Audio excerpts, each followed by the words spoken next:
분 선현기청분을 하겠습니다. 자, 선현기청분 한문돼 있는 거 있죠? 자, 읽어봅시다. 읽어보이소. 한문으로 된 거. 선현기청분요? 네. 어떻게 말하나요? 쭉. 시장로수볼이 제대중중 즉종자기 편단우경 우서작지 합장공경 기백불원 희유세존 요래 손원영 제보살 선족 제보살 세존 선남자 선여인 발안하거라 산락산보리심 어문하주 응운하주 운하항복기심 구령 선제선제수보리 여여소설 열애 선호념 제보살 선부촉 제보살 여검대청 당이여설 선남자 선여인 발안옥따라 산막산보리 엉여시주 여시항복기심 유연세존 원효 용문. 자, 한글 읽어보십시오. 한글 읽으라고요? 수보리가 법을 물음. 그때 대중 가운데 있던 수보리 장로가 자리에서 일어나 오른쪽 어깨를 드러내고 오른 무릎을 땅에 대며 합장하고 공손히 부처님께 여쭈었습니다. 경이롭습니다. 세존이시여. 열애께서는 보살들을 잘 보호해 주시고 보살들을 잘 격려해 주십니다. 세존이시여. 가장 높고 바른 깨달음을 얻고자 하는 선남자 선여인이 어떻게 살아야 하며 어떻게 그 마음을 다스려야 합니까? 부처님께서 말씀하셨습니다. 훌륭하고 훌륭하다 수보리여. 그대의 말과 같이 열애는 보살들을 잘 보호해주며 보살들을 잘 격려해준다. 그대는 자세히 들으라. 그대에게 설하리라. 가장 높고 바른 깨달음을 얻고자 하는 선남자 선여인은 이와 같이 살아야 하며 이와 같이 그 마음을 다스려야 한다. 예, 세존이시여 라고 하며 수보리는 절거히 듣고자 하였습니다. 수고하셨습니다.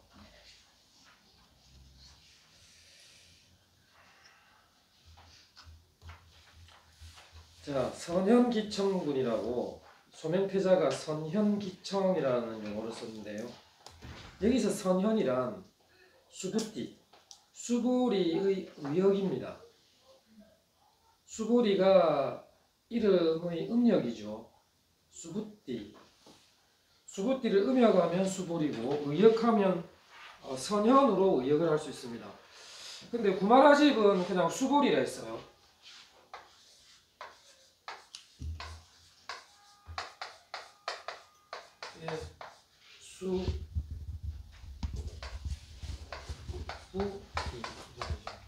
수부띠인데 이거를 구마라집은 수보리라고 이렇게 한문으로 수보리라고 이렇게 했고요.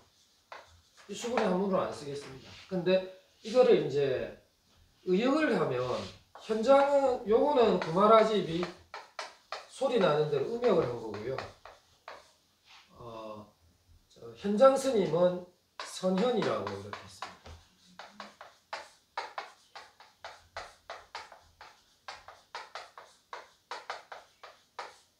이거는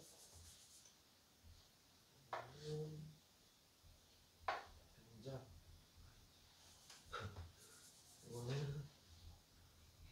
이건 구마라집 표현이고, 이거는 현장 스님.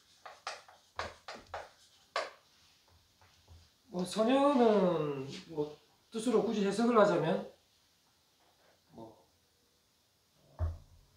훌륭한, 좋은, 이 세상에 잘 나왔다, 잘 나타났다 이런 개념이에요. 현이 나타날 현이고 선은 착하다 이런 표현보다는 잘 이 세상에 태어났다 이런 개념이겠죠. 그래서 선현이 기청, 일어나서 청, 일어날 기자에 청할 청자. 이제 부처님에게 청하는 거죠. 법문을 청하는 겁니다. 질문을 던지는 그 내용이 이분 선현기청이라고 하는 분입니다. 시는 그때 이런 말입니다. 그때 그때 그 시간에 그때 장로 수보리 이 장로는 교회도 장로회 있잖아요.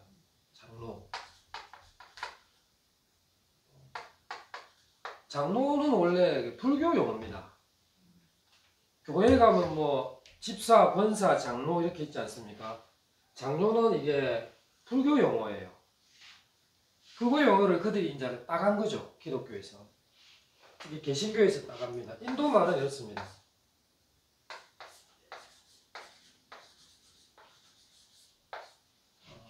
아유스마트.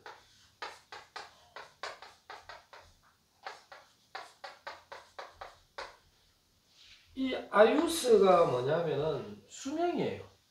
수명. 이 마트를 뭐 갖추고 있다 이런 뜻이기 때문에 수명을 갖추고 있는 분. 그러니까 쉽게 말하면 나이가 많으면 뭡니까? 좀 이렇게 출가하시는데 나이가 많으시면은 덕행이 좀 높다 이렇게 우리가 표현을 하죠. 덕행이 높다. 그래서 덕행이 높고 나이가 많은 출가 수행자를 우리가 장로라고 부릅니다. 그래서 젊고 나이가 어린 스님들이 나이 드신 본남이 높으신 스님들한테 장로님, 장로님 이렇게도 부를 수 있는 거죠. 이 구마라집은 장로라고 번역을 했는데 이 현장은 뭐라고 이걸 번역을 하냐면 현장은 구수라고 번역을 합니다. 가출구자죠. 가출구자고 목숨 숫자 우리가 수명할 때 그러니까 오래 수명을 갖추고 계신 분 뭐 이런 분 아닙니다. 어차피 나이가 많으신 분을 지칭하는 거니까. 근데 일반적으로 우리가 장로라고도 하고 이 현장은 구수라고 했는데 일반적으로 우리 절에 이제 가보면 대덕이라는 표현을 쓰죠. 뭐 우리 스님들 여러분 오시고 여러 큰 대덕 스님들 오시고 할 때 이 장로를 대덕이라고 써요.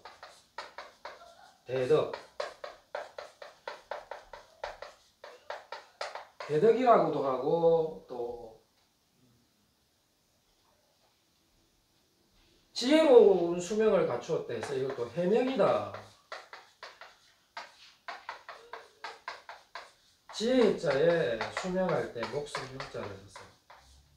해명이라고 하고 또 어떤 책에는 보면 명자다 이렇게도 얘기해요. 수명을 갖추고 있다 해서 명자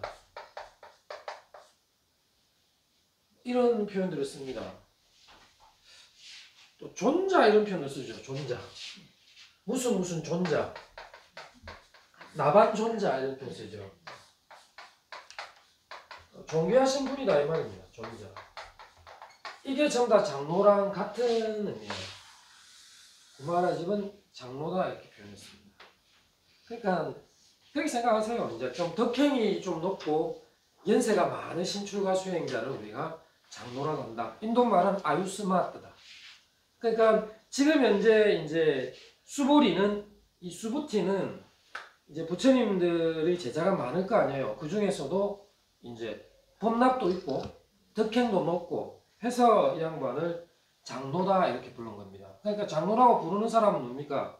안한존자가 지금 이걸 얘기하고 있는 중이죠. 그래서 안한존자보다는 수보리가 나이도 더 많고 덕행이 높다 이렇게 생각하시면 됩니다. 근데 수보리에 대해서 제가 한번 얘기했었죠. 코살라국의 최고 재벌이었던 수다타 장자의 조카라 했잖아요.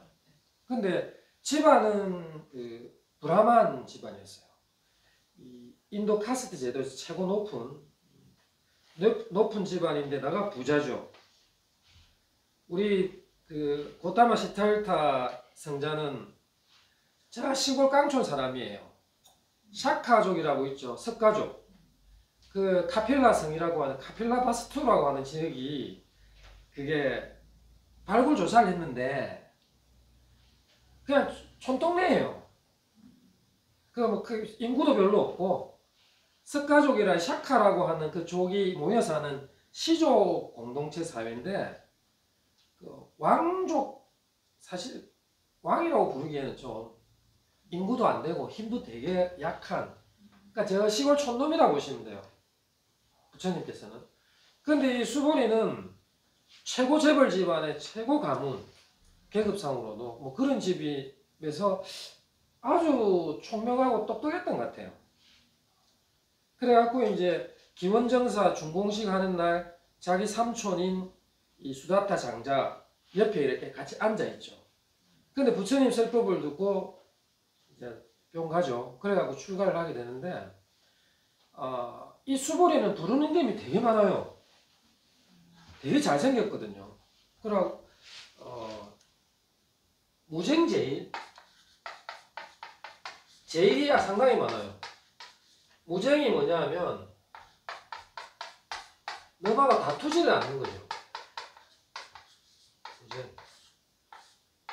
일단 다투지 않습니다. 사람이 성격이 온화해가지고 이교도들이나 다른 사람이 뭐는 말을 하든지 간에 늘 평정심을 가지고 누군가 다투질 않았어요. 근데 예전에는 수보리가 성질이 되게 나빠가지고 화를 엄청 많이 낸다고 그런 분들이 있었잖아요. 수보리는 그렇게 화 많이 내고 하는 게 없어요. 어디에 그게 있던가요? 전생인가? 하여튼 옛날에는 성질이 엄청 나빴대요. 그러니까 화를 너무 잘 내가지고 부처님이 막 그랬다던데. 아니 뭐 과거 전생에는 그랬을 수도 있겠죠. 하지만 이 부처님이 이제 교단에 출가를 한 뒤로는 상당히 온화한 성품의 사람이었습니다. 그래서 무쟁제일이라고 불렸어요. 그 다음에 사람이 너무 온화하고 이렇게 다른 사람들과 다툼이 없다 보니까 수많은 제가 신자들이 많이 공양을 그래서 공양을 제일 많이 받은 사람이 수보리예요. 그래서 수보리를 공양제일이라고도 부릅니다.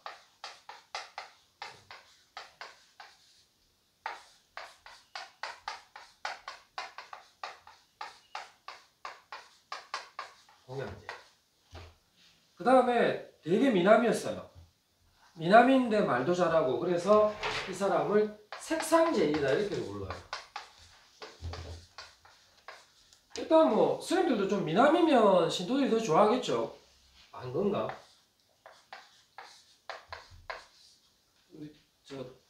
안 그런가요?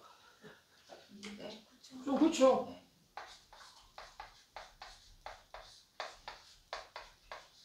색상제일이라고 부르고 그 다음에 공사상. 공사상에도 상당히 밝으신 분이 있죠. 부처님께서 그 불상이 제작이 부처님 일반인 대충 몇백 년 뒤인데 이 초기 경전에 보면 그 불상을 만든 계기가 됐던 일이 하나 있었어요. 그게 뭐냐면 부처님께서 한 일주일 이상 지상에 자리를 비운 적이 있었어요. 자리를 비웠어. 지상에요? 돌아가셨어요? 출장 갔죠. 천상에 도리천에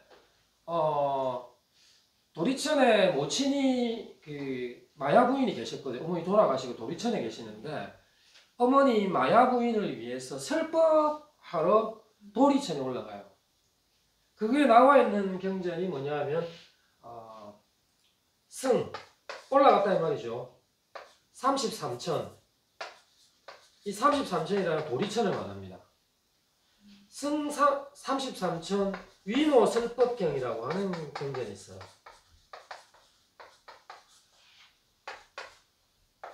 위모 설법 어머니를 위해서 설법하러 33천에 올라갔다. 이런 경전이 있습니다.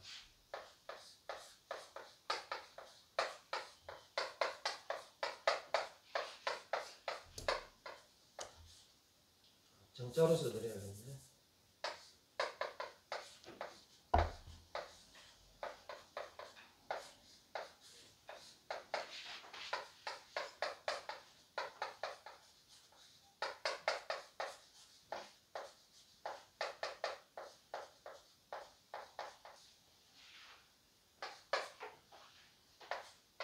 그냥 그러면 그냥 찍으셔도 됩니다.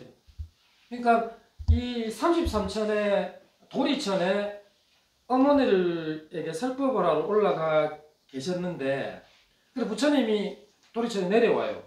그러니까 수많은 제자들이 내려오는 부처님을 이렇게 환영하러 갔어요. 근데 수보리는 명상센터에 딱 들어앉아서 수행을 하시면서 부처님이 내려오시는구나 뭔지 알고 계셨던 거죠. 그래서 이 공의 이치를 가장 확실하게 터득한 제자가 바로 수본이었어요. 그러니까 자기는 부처님한테 환영하러 안 나가는 거는 거예요. 왜냐? 모든 존재는 공하다. 그래서 부처님 형식적으로 부처님의 껍데기에 나는 환영하러 가는 것이 아니다. 나는 그분의 정신세계에 깊이 귀의하고 있다. 그래서 나는 굳이 그 모습을 보러 나가지 않는다. 그래서 이 수보리를 해공제이라고 부릅니다. 그러니까 공을 가장 잘 해석했던 제자다 이 말이죠.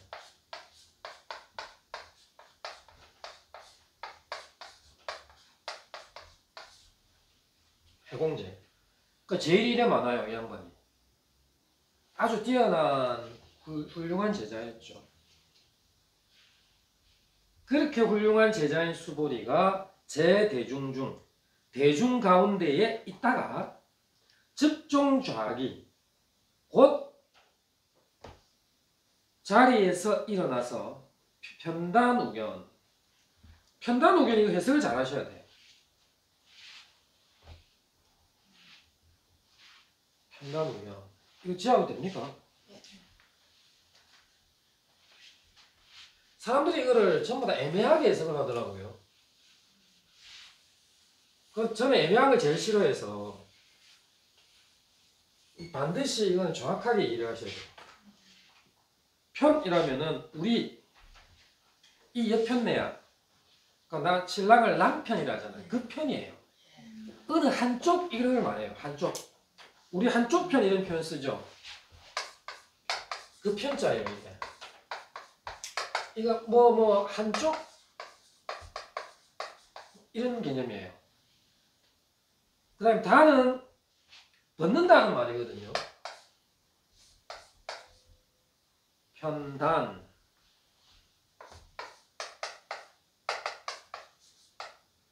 벗다 이 말입니다. 옷을 벗는다 할 때 단이에요. 자, 그 다음에 우견이죠.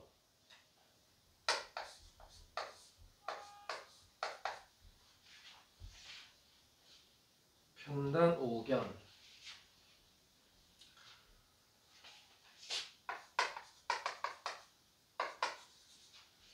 우견은 뭐 간단하죠. 이거 오른쪽 어깨입니다. 오른쪽 어깨.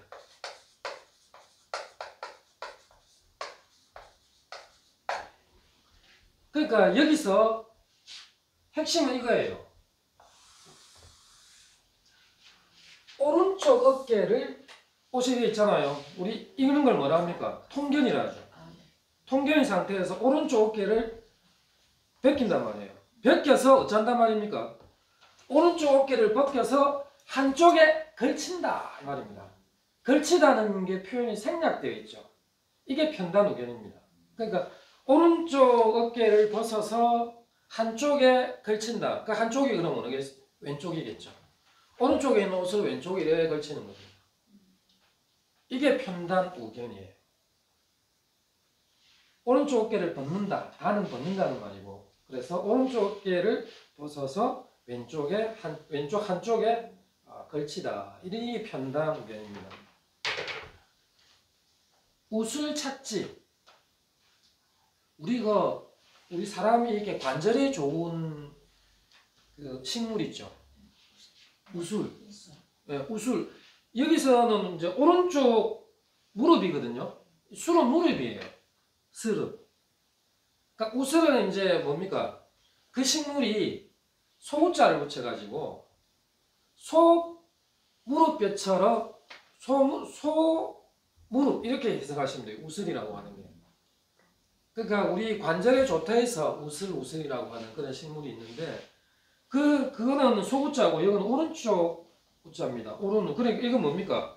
오른쪽 무릎을 찾지 땅에다가 갖다 댔다 이 말입니다. 이거죠. 그러면서 뭡니까? 합장 공경. 그렇죠?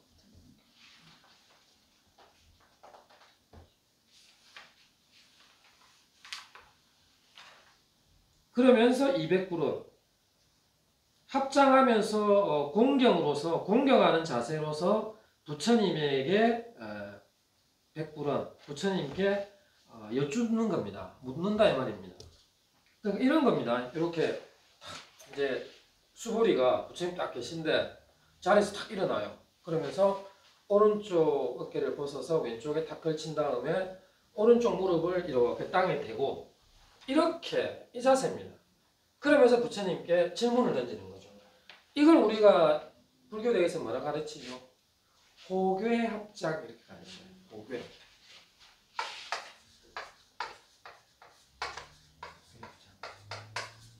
호괴합장하면서 공경스럽게 부처님께 여쭙는 겁니다. 100불원 합니다. 그러면서 희유세존.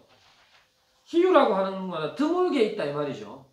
드물게 있는 세존이시여 이 말인데 드물게 있다는 거는 뭡니까? 뭐 존귀하기가 이를 데 없이 여기서는 경이롭다 이런 표현을 썼죠. 뭐 비슷한 내용입니다. 경이롭습니다 세존이시여.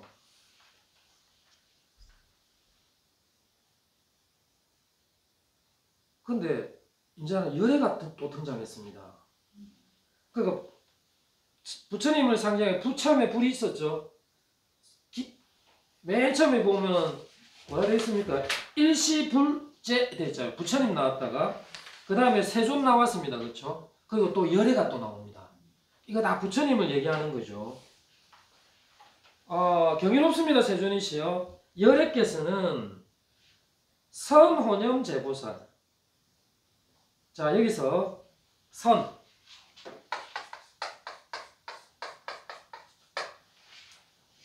이 선이 착하다는 뜻입니까? 착하다 아닙니다. 먼저 선은 이게 먼저 선. 선생님 할 때 이게 먼저 선이고 여기서 이 선이라는 반대 개념으로 뭐 악 이런 거랑 관계 없습니다. 윤리적으로 말하는 선악의 개념에서의 선이 아니에요. 이거는 중국인들은 이 선은 100% 이렇게 적합니다. 잘.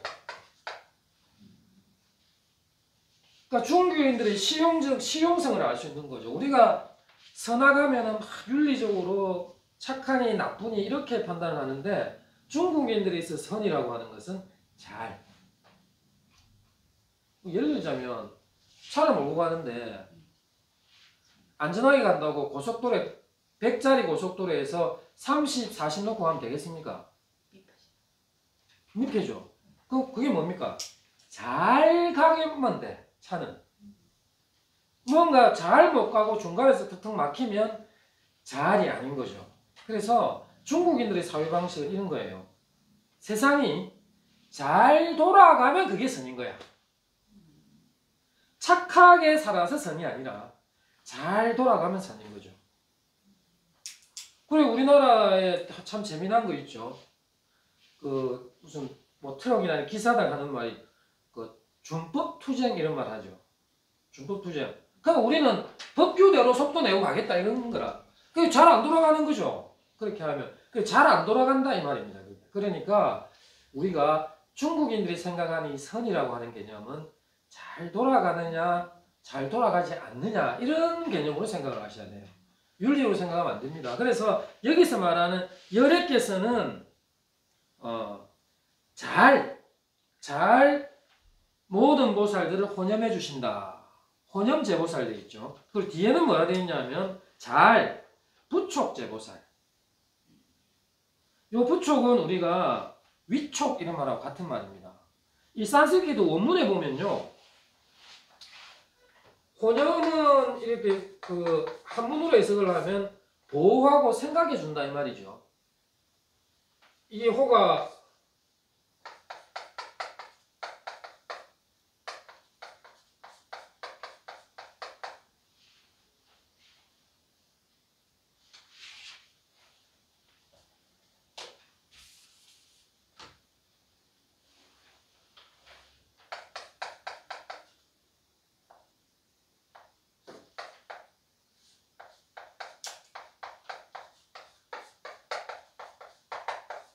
이 보호한다는 말이에요. 그리고 생각해 준다는 말입니다. 그 다음에 또 부촉 이렇게 돼 있죠. 이 고념이 이 산스크리트 원문으로 보자면 최상의 은혜 이런 최상의 은혜로 우리에게 은혜를 베풀어 주시고 최상의 위촉 최상의 위촉으로 우리에게 계속 위촉해 주신다 이런 말인데 저는 이렇게 생각해요. 이거를 뭐라 하면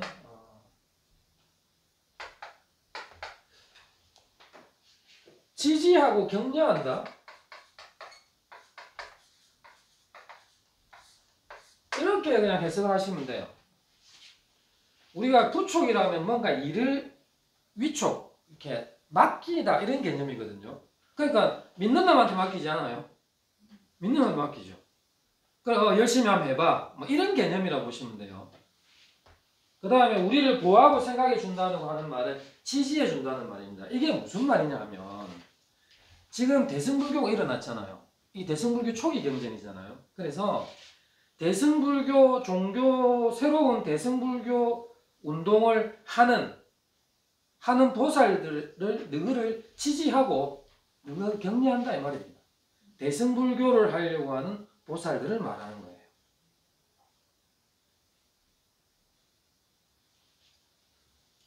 그러니까 열애께서는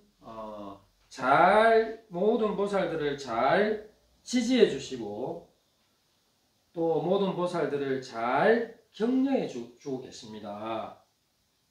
자, 여기서 열애에 대해서 한번 살펴봅시다.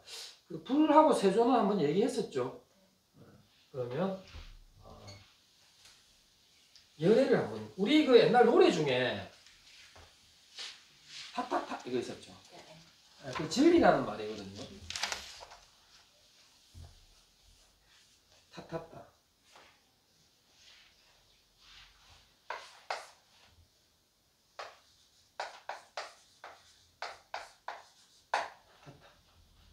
정확하게 따, 타, 따 이렇게 되는 겁니다. 타타타.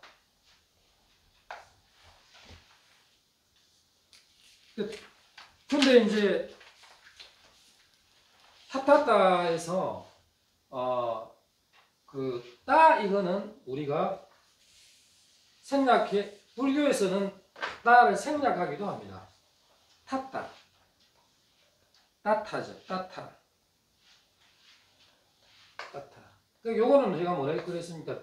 진리의 세계 이렇게 이해하십니다. 진리니까 뭐 진리의 세계다 이렇게 생각하셔도 돼요. 우리가 흔히 진여라는 표현 있죠. 이 다 따따입니다. 따타.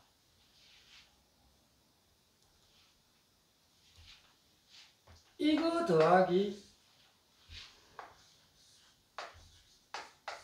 같다. 이거 더하기 앞에가 작아 진짜 거. 예, 진리. 네, 진리. 아가타. 자, 우리 반야심경 맨 뒤에 나오는 주문 있죠. 아제. 그게 가떼 이 말입니다. 가자 이 말이에요. 가떼를 아제라고 우리가 읽고 있는데 한문으로는 갈제 이래 쓰죠. 그게 가제가 가다는 말입니다. 이거는 가다라는 뜻이에요.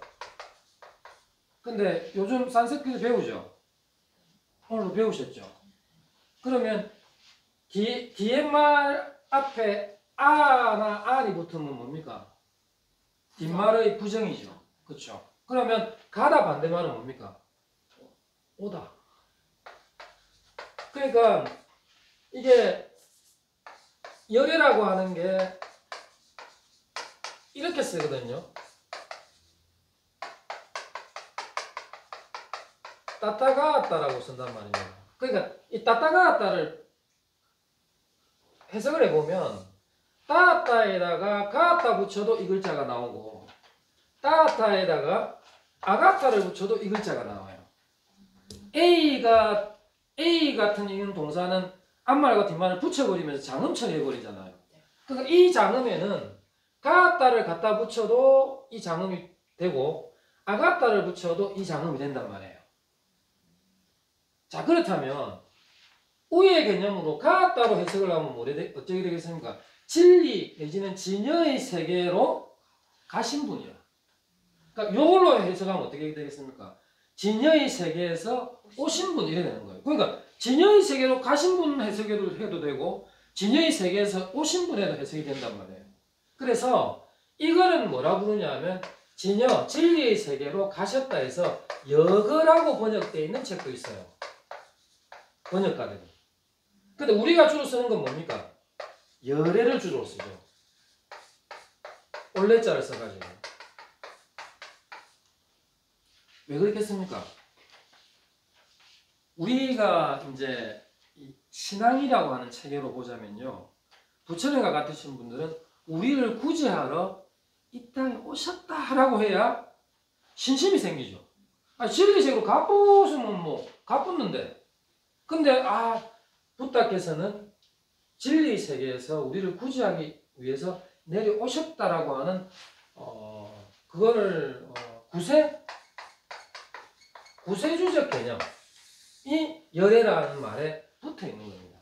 진리의 세계에서 우리 쪽으로 오셨다. 그래서 열애라고 해석을 해도 되고 여거라고 해석을 해도 되는데 이 열애라고 번역한 최초의 사람은 누구냐 하면 후한시대 때에 안세고라고 하는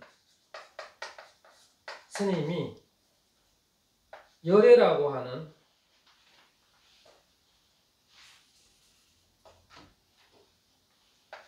용어를 처음으로 사용했어요. 안세고.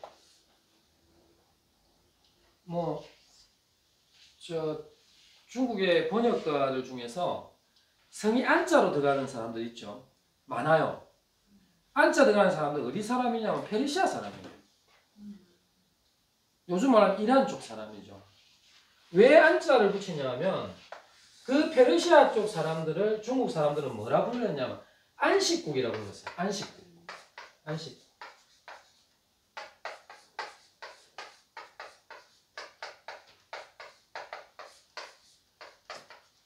그래서 안식국에 온 스님이라 해서 성은 안이라고 하고 이름은 세고라고 불렀습니다. 그래서 안세고 스님이죠.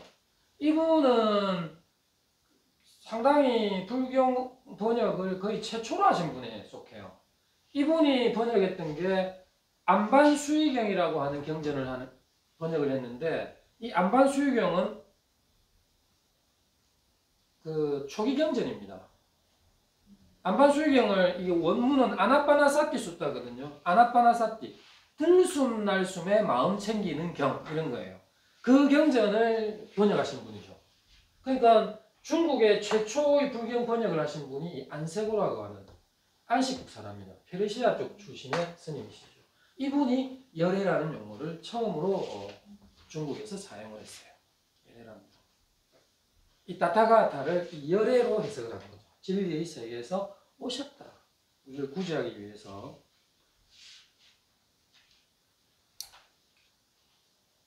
자, 열애께서는 모든 보살들을 잘 격려하시고 또 잘 지지하시고 잘 격려하신다. 그러니까 부처님한테 다 이제 부처님 경이롭습니다. 부처님께서는 우리 불교 새로운 대승불교하는 우리를 잘 지지해 주시고 또 우리를 잘 격려해 주십니다. 세존이시여. 그러면서 이제 질문이 싹 나갑니다. 선남자 선녀이니. 선남자 선녀는 제가 뭐라 했습니까? 절대 착하다 이런 생각하면 안 된다 그랬죠. 여기서 선남자 선녀는 착한 남자 착한 여자 이런 게 아닙니다. 요즘 말로 하면요. 우리 양갓집 교수가 어떻고 양갓집 도련님이 어떻고 하잖아요. 그거예요.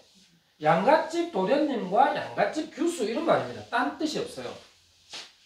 요새 말로 하면 이거죠. 양갓집의 도련님 교수는 다 젊은이잖아요. 그러니까 대승 운동을 하는 사람들을 젊은 거에 비교를 한 거예요. 그럼 나이가 젊다고 젊은 게 아니죠. 그렇지 않아요? 나이는 되게 어린데 영감 같은 놈도 있잖아요. 그 나이가 좀 많은데도 불구하고 젊은이처럼 팔팔하고 막 이런 분도 계시잖아요. 여기서 말한 그거예요. 대승불교 운동을 하는 정신이 팔팔한, 정신이 젊은 자들을 말하는 겁니다. 그래서 선남자 선여인이라고 해석을 했는데, 선남자의 그 산스크리트 원어는 뭐냐면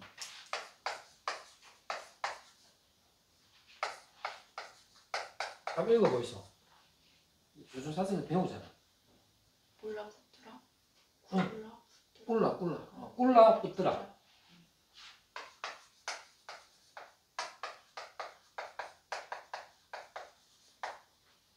그러니까 이거는 꿀라는 일반 연염집에 이렇게 생각하면 돼요. 뿌뜨라가 남자입니다. 우리 사리불도 사리 뿌뜨라잖아요. 남자를 말할 때 뿌뜨라라고 하는 겁니다. 그러니까 양갓집에 그냥 남자야. 젊은 남자. 그 다음에 여성은 뭐냐면 꿀라.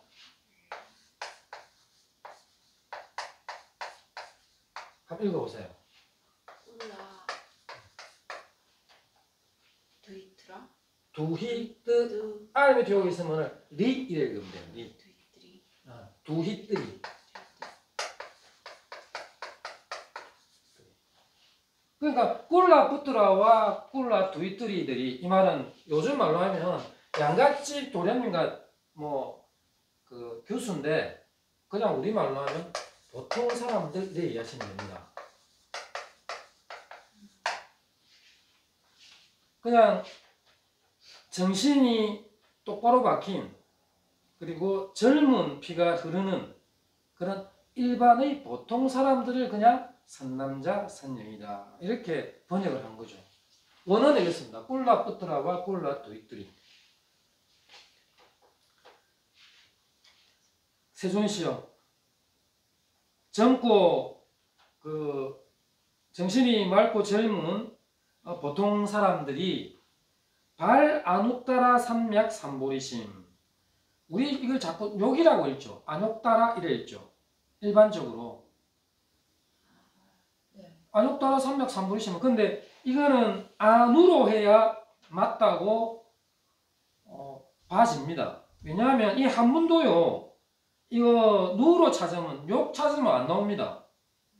누로 찾아야 돼요.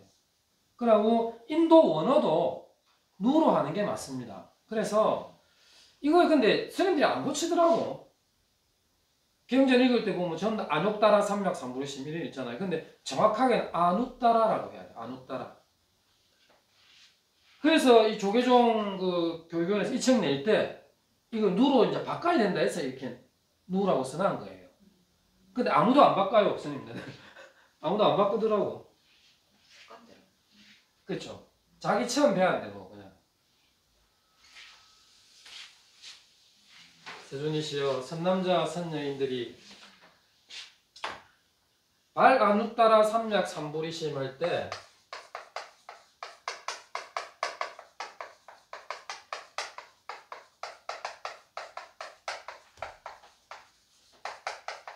맨 앞자와 맨 뒷자만 빼면 뭡니까? 발심. 마음을 내다 이런 말입니다. 발심. 발심인데 그러면 안웃따라 삼약 삼보리는 뭔 말일까? 이거는 의역이 아니고 전부 음역입니다.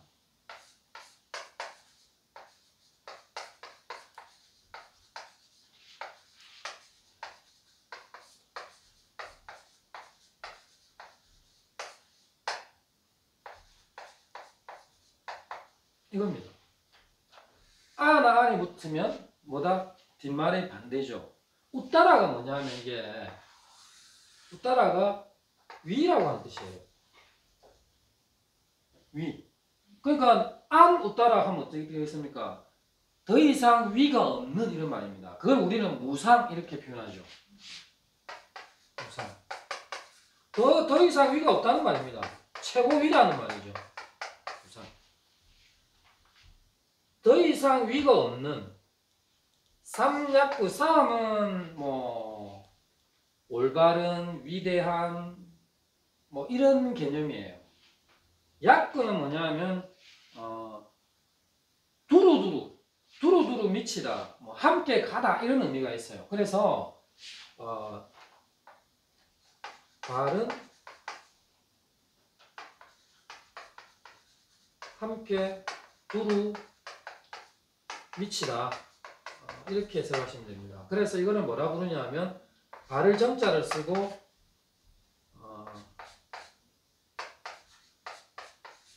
두루두루라는 뜻에서 정변이라고도 하고 정금이라고도 합니다. 그리고 이건 뭐라서 올바른이라 했죠. 완벽한. 보디가 뭡니까? 보디사트바 하잖아요. 깨달음. 그래서 완벽하고 완전한 깨달음이라 해서 이거를 지혜 지자를 쓰기도 하고, 그 다음에 깨달을 각을 쓰기도 합니다. 깨달음이니까. 자, 그러면 아누따라 삼맥삼보이라고 하는 건 뭐겠습니까? 무상 정변지라고도 하고 무상 정등각이라고도 있습니다. 그러니까 무상 정변지 내지는 무상 정등각은 바로 아누따라 삼맥삼보리를 말하는구나. 그러니까 요거는 이것의 소리 나는 대로 쓴 거죠, 한문으로. 아누따라 삼맥삼보리. 그래서 더 이상 위가 없는 완전하게 중생들과 두루두루 가는 완벽한 깨달음, 그거를 갖다가 이루려고 하는 마음이 일어났을 때 이 말입니다. 그게 발 아누따라 삼맥삼보시입니다. 자, 세존이시여, 세존께서는 우리 대승불교 운동을 하는 모든 보살들을 잘 지지해 주시고 잘 격려해 주십니다. 세존이시여. 그런데 우리 보통 사람들이 저러한 무상정변지 내지는 무상정등각을 얻고자 하는 마음이 딱 일어났을 때 응은 마땅히 이런 말입니다. 운하는 어떻게라고 하는 말이죠. 운하는 어떻게 이런 말입니다. 어떻게.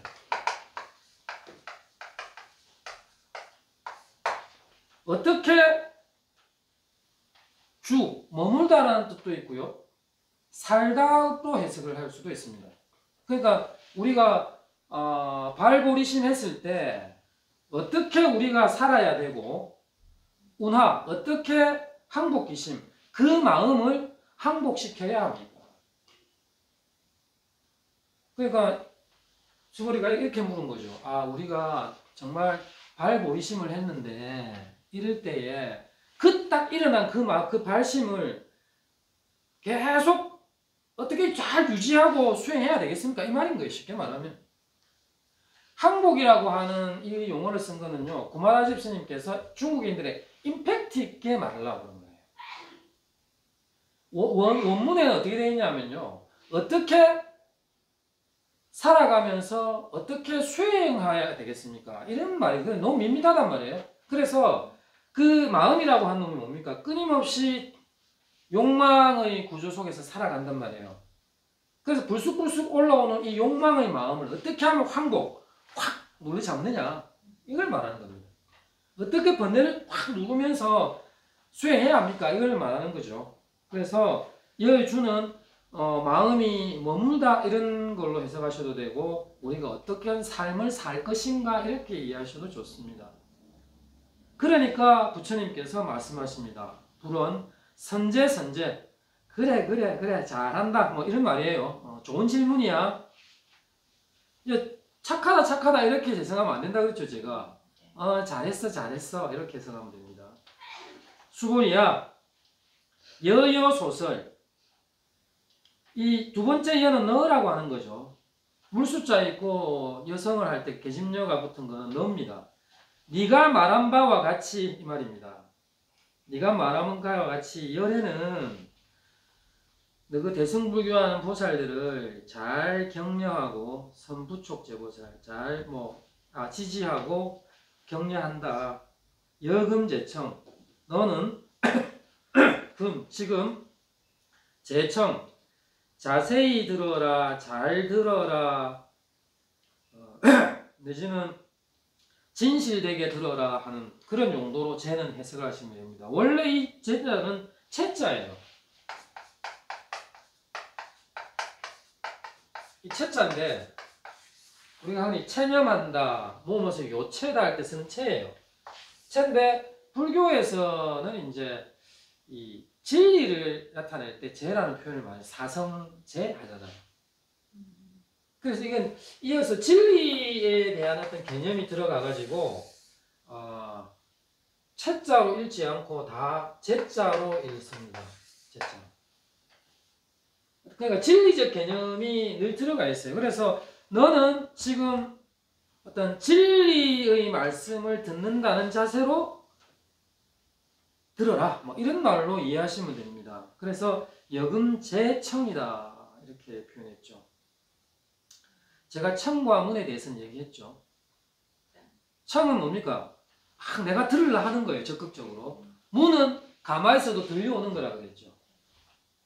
그러니까 이건 뭡니까? 적극적으로 들어라 이 말입니다. 그러니까 너 정신 똑바로 차리고 들어라 이 말이죠. 선남자 선녀인 보통 사람들이 발 안웃따라 삼맥삼불의심 무상정근각을 얻겠다라고 하는 마음이 일어났을 때 은여시주 응당이 마땅히 이와 같이 살아야 하고 여시 항복기심 이와 같이 그 마음을 항복시켜야 한다. 그러니까 예 그렇습니다. 세존이시여 유연세존 원효용문 원컨대 즐거이 듣고자 합니다. 이 말입니다. 그러니까 우리 원컨대 이런 표현은 좀 일본식이고요. 우리식으로 해석하자면 즐거이 듣기를 원하옵니다. 이렇게 해석을 할 수 있을 것입니다.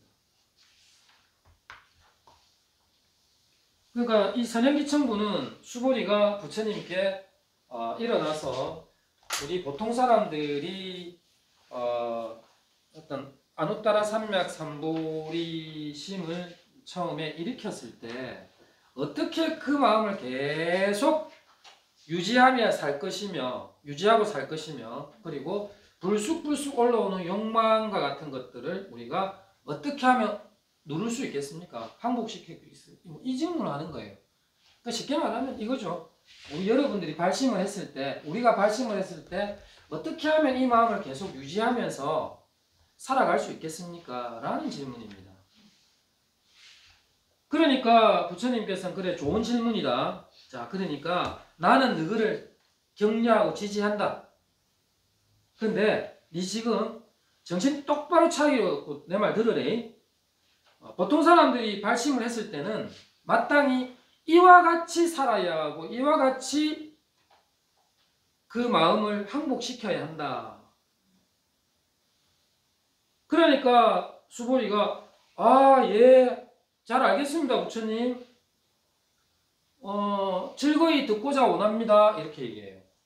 근데 부처님께서 말씀 아직 하도 안 했는데 예 알겠습니다 이렇게 말하는 거는 듣고자 하는 준비가 다 돼 있습니다. 그걸 상징해요. 그러니까 이제 다음 장에서 이제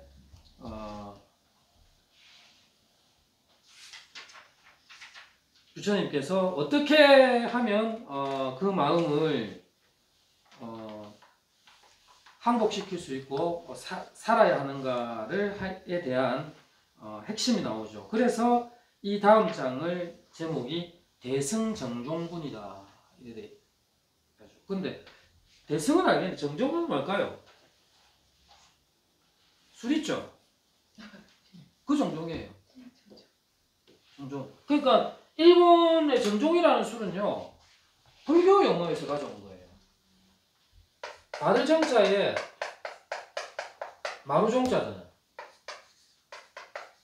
가장 바르고 가장 최고 마루종자가 왜 최고를 말하냐면요. 그 어른들이 저기 노비들이 하고 이제 자식들 딱 모아놓고 자기 어디에 딱 앉습니까? 대청 마루에 딱 앉잖아요. 이게 마루종자예요. 그러니까 가장 올바르고 가장 으뜸되는 거다 이런 말입니다. 대승에서 가장 바르고 으뜸되는 거에 대해서 말을 한 분이라서 대승정종분이다 이렇게 되는 겁니다. 그래서 일본 말로 이게 정종이 우리는 정종이라 읽지만 걔들은 마사무네라고 읽어요. 마사무네. 여러분 선생님은 술을 못 드실 테고 술 좀 드실 줄 아세요? 네. 근데 정종 먹고 나면 꼭 머리 아프다는 사람이 있어요. 먹을 때 잘 넘어가거든 이게 순하이. 근데 자기도 모르게 뒤에 딱 술이 되는 거예요. 그래서 이 정종이라는 술은요 들어갈 때는 밋밋해요 맛이. 근데 시간이 지나면 자기도 모르게 쑥 젖어 들어가 버리죠. 그겁니다. 그러니까 이 대승의 이 핵심을 적어놨는데 밋밋해요. 여러분 읽어보면 밋밋한데 처음은 밋밋하나 점점 빠져들게 만드는 거다 해서 대승정종이라는 이름을 붙인 거예요. 이 정종에서 일본 술 정종이라는 이름이 나왔습니다. 처음엔 밋밋해도 서서히 이렇게 심취해 들어가는 거.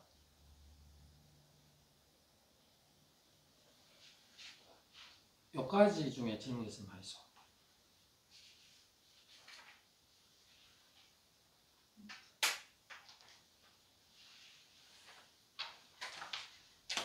질문 안 하세요? 질문까지 맨날 만들어 오래도 만들어 오도 안 하고.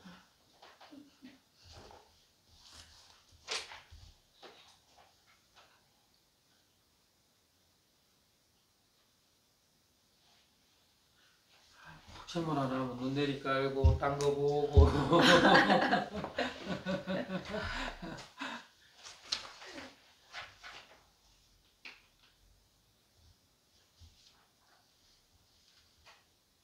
뭐 별 어려운 거 없었죠?